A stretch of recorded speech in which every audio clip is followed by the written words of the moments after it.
ये हैं जम्मू कश्मीर के राजौरी जिले के दरहाल गांव में रहने वाले मोहम्मद इश्तियाक। बचपन से ही इनकी आंखों में एक ख्वाब था, मुल्क का नाम रोशन करना, मुक्कों की दुनिया में नाम कमाना। 2016 में इन्होंने बॉक्सिंग शुरू की, हर पंच में लगा दिया अपना जुनून। स्टेट चैंपियनशिप जीते, नेशनल में रिप्रेजेंट किया, लेकिन मुक्केबाजी की राह आसान नहीं थी। चोटों ने कहानी बदल दी। अपने बारे में भी बताना चाहता हूँ। इस टाइम पे मैं खेलो इंडिया का कोच हूँ डिस्ट्रिक्ट राजौरी में। बॉक्सिंग सेंटर में इस टाइम पे मेंटोर हूँ, अपॉइंटेड हूँ डिस्ट्रिक्ट राजौरी में, और कंटिन्यूसली मैं 30 से प्लस बच्चे प्रैक्टिस करवा रहा हूँ जो मेरे अंडर हैं और प्रैक्टिस कर रहे हैं खेलो इंडिया थ्रू के स्कीम। और मेरा भी सफ़र एक स्पोर्ट्समैन से लेके एक कोचिंग के करियर में काफ़ी मुश्किल रहा है। मेरे को स्कूलिंग बचपन से ही हमारे को पढ़ाया गया कि आपके लिए पढ़ाई सब कुछ है, लेकिन और मेरे को अच्छे स्कूल्स में हिमाचल प्रदेश में हमारा एक हिल टॉप स्कूल है, बहुत अच्छा बोर्डिंग स्कूल है, वहाँ पे 80-90% फॉरेनर्स की स्ट्रेंथ थी, एनआरआई की स्ट्रेंथ थी। और ऐसे स्कूल में जब आपको माँ बाप पढ़ाते हैं तो मुझे नहीं लगता कहीं ना कहीं उनके मन में ऐसा ख्याल होता है, ऐसी सोच होती है कि हमने बच्चे को एक स्पोर्ट्स की तरफ में एक कैरियर दिखाना है, बच्चे को एक ख्वाब दिखाना है स्पोर्ट्स की तरफ। मोहम्मद इश्तियाक को मिला है चौंका देने वाला चैलेंज।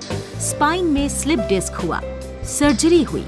सर्जरी के बाइस 2 साल तक बिस्तर पर दर्द सहा और बिस्तर से उठकर फिर से कोशिश करना। इन्होंने हार नहीं मानी। इनका मकसद साफ था, अगर खुद बॉक्सिंग के खेल में आगे नहीं बढ़ पाए तो कम से कम राजौरी के बच्चों को वो प्लेटफॉर्म देना जहां उनकी जगह हो, उनका सपोर्ट हो।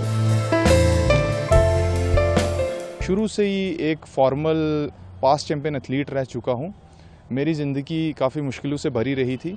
मेरी कुछ सर्जरीज़ की वजह से मेरे को बॉक्सिंग का करियर छोड़ना पड़ा और कोचिंग के करियर में आना पड़ा।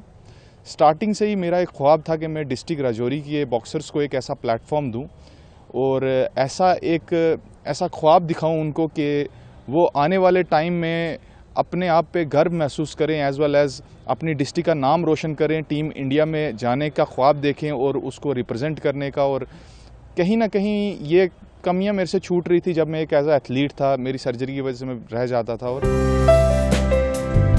2021 में खेलो इंडिया की स्कीम ने दिया मोहम्मद इश्तियाक को मौका। इन्होंने राजौरी में एक सेंटर शुरू किया। आज यहाँ 40 से ज्यादा बच्चे, लड़के और लड़कियां बॉक्सिंग प्रैक्टिस कर रहे हैं। इन बच्चों ने मिलकर 4 वर्षों में 70 से ज्यादा मेडल जीते, स्टेट, नेशनल और कुछ इंटरनेशनल लेवल पर। 7-8 मुकाबलों में ये खिलाड़ी नेशनल टीम तक पहुँचे हैं।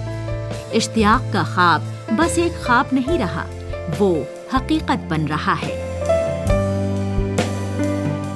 सरकार ने जिस चीज़ के लिए हमको अपॉइंट किया हुआ है खेलो इंडिया कोचेज़ को डिस्ट्रिक्ट राजौरी में और एज वेल एज पूरी यूटी में, मैं कहना चाहता हूँ 100 प्लस सेंटर हैं और 100 प्लस सेंटर के लिए हर साल इक्विपमेंट्स भेजना, उनकी ट्रैक सूट भेजना। इसमें क्या होता है कि जो छोटे से छोटा बच्चा होता है, जो गरीब से गरीब बच्चा होता है, जिनको रोज़मर्रा की खाने की और पहनने की मुश्किलें आती हैं, उसके लिए निकर प्रोवाइड करना, उसके लिए शूज़ प्रोवाइड करना खेलो इंडिया के थ्रू ऐसे फार फ्लज रूरल एरिया में, ये बहुत बड़ी बात है। बच्चों को तो कोई चैलेंज नहीं आया, लेकिन हाँ कोचेज़ को एक चैलेंज आता है बच्चों को अच्छा प्लेटफॉर्म देने में और 4 साल उन पे मेहनत करने में। लेकिन सरकार हमारे साथ रही है शुरू से, और मोदी जी के थ्रू ये शुरू की हुई स्कीम है 2018 से। मैं कहना चाहता हूँ कि हमारे ऑनरेबल प्राइम मिनिस्टर जैसा हमारे लिए काम कर रहे हैं और ख़ासकर ऐसे लोगों के लिए काम कर रहे हैं, ऐसे रूरल एरिया में ऐसी स्कीमें ला रहे हैं जिनकी वजह से बच्चे इस जगह पे ऐसा प्लेटफॉर्म मिल रहा है। जम्मू कश्मीर के राजौरी जिले के जो बच्चे नशे की राह पर थे, आज वही बच्चे बॉक्सिंग की रिंग में चमक रहे हैं। जब उनको मेडल मिले तो वालिदैन ने खुलकर इश्तियाक को मुबारकबाद दी। कॉल्स की बाढ़ आ गई। इश्तियाक कहते हैं, खेल सिर्फ नाम नहीं, नौकरी नहीं, ये एक जिंदगी है, एक नशा है, और ये नशा नशे से कहीं बेहतर है। ये बदलाव सिर्फ इनके लिए नहीं, पूरे जिले, पूरे यूनियन टेरिटरी के लिए फख्र की बात है। इनका अगला हदफ है 2036 का ओलंपिक, और ये तैयार कर रहे हैं इंटरनेशनल मेडलिस्ट्स।